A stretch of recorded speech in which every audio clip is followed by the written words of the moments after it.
ইরানের সাবেক সর্বোচ্চ নেতা আয়াতুল্লাহ আলী খামেনির মৃত্যুর প্রায় ৪ মাস পর আগামী ৮ জুলাই তাকে ইরাকের কারবালা ও নাজাফে নেওয়া হচ্ছে।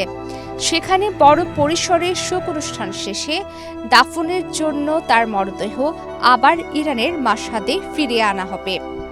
ইরাকের পপুলার মোবিলাইজেশন ইউনিটস এবং রাষ্ট্রীয় সমন্বয়ে এই আয়োজন সম্পন্ন হবে। স্বাভাবিকভাবেই তাই প্রশ্ন উঠছে, একজন ইরানি নেতার শেষ বিদায়ের আনুষ্ঠানিকতা কেন ইরাকে অনুষ্ঠিত হচ্ছে?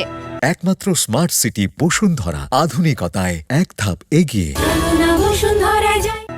বিশ্লেষকদের মতে এর পেছনে সুনির্দিষ্ট কিছু ধর্মীয় ও রাজনৈতিক কারণ রয়েছে।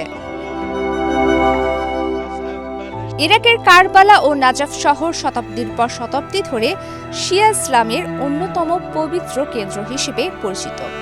অতীতে ইরানের কাজার রাজবংশের বেশ কয়েকজন শাসকও কারবালায় সমাহিত হয়েছিলেন।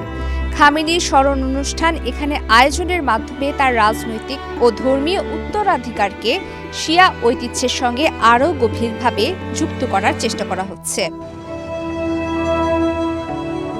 বিশ্লেষকদের মতে রাষ্ট্রীয় নেতাদের জানাজা বা শোক অনুষ্ঠান কেবল বিদায় জানানোর মাধ্যমে নয়, এটি রাজনৈতিক বৈধতা ও মিত্রদের ঐক্য প্রদর্শনের একটি বড় সুযোগ।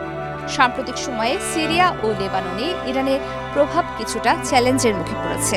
এই পরিস্থিতিতে ইরাকে বড় শোডাউনের মাধ্যমে তেহরান বিশ্বকে দেখাতে চায় যে তাদের আঞ্চলিক অক্ষ বা মিত্ররা এখনো ঐক্যবদ্ধ এবং এই সম্পর্ক সামরিক গণ্ডি পেরিয়ে রাজনৈতিক ও সামাজিকভাবেও দৃঢ়।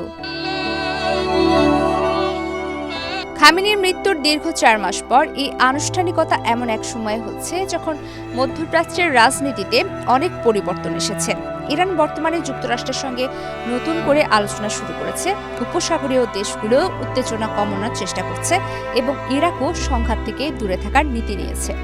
ফলে এই শোক অনুষ্ঠানকে শুধু শ্রদ্ধা নিবেদন নয়, বরং মধ্যপ্রাচ্যে পরিবর্তিত বাস্তবতায় ইরানের অবস্থান ও প্রভাব বজায় রাখার একটি বড় কূটনৈতিক পদক্ষেপ হিসেবে দেখছেন বিশেষজ্ঞরা। প্রমিতি ইসলাম, বাংলাদেশ প্রতিদিন।